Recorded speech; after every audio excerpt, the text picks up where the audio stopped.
바이블 르네상스에 오신 여러분을 환영합니다. 우리는 지난 강의에서 모든 것이 보시기에 좋았던 하나님의 천지 창조에 대해 알아보았습니다. 오늘은 창세기 3장의 내용들을 살펴보겠습니다. 하나님이 만드신 모든 피조물 가운데 인간은 특별한 위치를 점했습니다. 하나님은 창세기 1장 28절에서 생육하고 번성하여 땅에 충만하라, 땅을 정복하라, 바다의 물고기와 하늘의 새와 땅에 움직이는 모든 생물을 다스리라고 하셨습니다. 하나님께서는 모든 창조 세계를 인간에게 위임시키셨고 그 일을 잘 수행할 수 있도록 복의 복을 더하셨습니다. 이제 인간은 하나님 안에서 행복하게 사는 일만 남았습니다. 정말 부러운 인생입니다. 하지만 그들의 삶이 나락으로 곤두박질 치는 사건이 발생했습니다. 그들의 운명을 바꾼 이 사건은 뱀의 모습으로 등장한 사단이 그들에게 유일하게 금지되어 있는 한 가지를 하라고 부추기면서 시작되었습니다. 지난번 강의에서 말씀드린 건데 에덴 동산 한가운데에 선악을 알게 하는 나무가 있는 이유를 기억하십니까?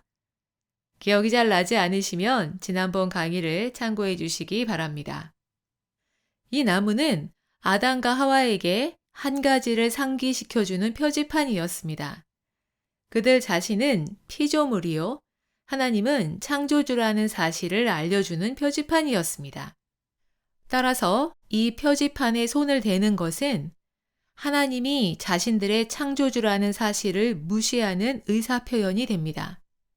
불행하게도 아담과 하와는 그 나무의 열매를 따 먹음으로써 하나님의 명령에 반기를 들게 됩니다.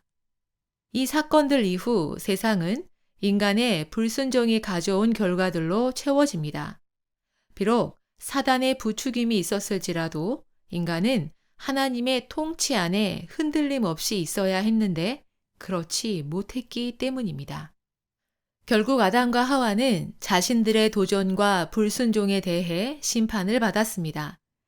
창세기 2장 17절 선악을 알게 하는 나무의 열매는 먹지 말라. 네가 먹는 날에는 반드시 죽으리라는 경고대로 하나님은 그들을 심판하셨습니다. 그 결과 인간은 에덴 동산에서 누렸던 모든 특권을 잃었습니다. 모든 것이 바뀌었습니다. 이제 그들은 땀과 수고와 고통이 수반되는 삶을 살다 죽게 될 것입니다.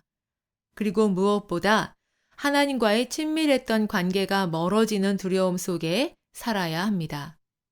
여기서 뱀의 모습으로 나타난 사단의 이야기를 하지 않을 수 없습니다. 태초에는 하나님뿐이셨으므로 사단은 피조물입니다. 다만 그들이 언제 창조되었는지는 성경에 기록이 없어서 알 수 없습니다. 하지만 에스겔서와 요한복음은 사단이 어떻게 타락했는지 그리고 그들이 어떤 존재인지를 기록하고 있습니다.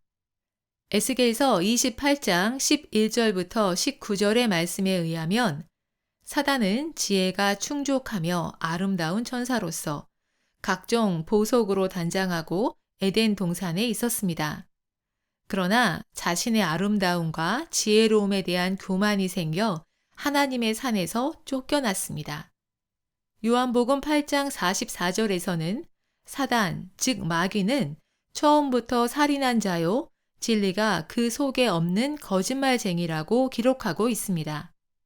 즉 사단은 타락한 천사로서 아담과 하와를 거짓말로 속여 창조주 하나님을 배도하게 만든 것입니다. 사단은 사소해 보이는 문제로 인간에게 다가오지만 이것은 가면일 뿐입니다.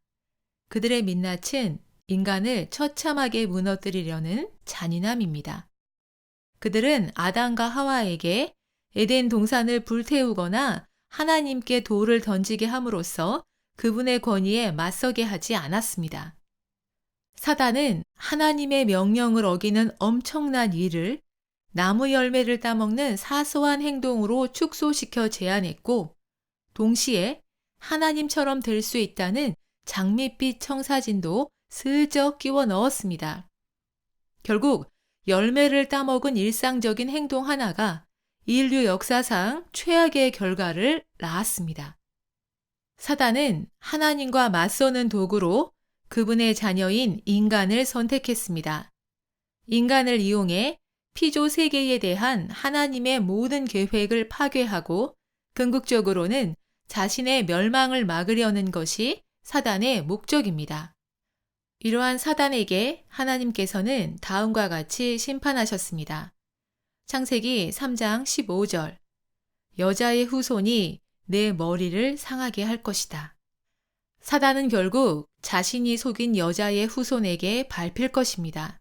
다만 여자의 후손인 주님이 오셔서 사단을 짓밟고 그로 인해 잃어버렸던 것들을 완전히 회복시켜 주시기까지 인간은 땀과 눈물과 죽음의 고통을 견디며 살아야 합니다.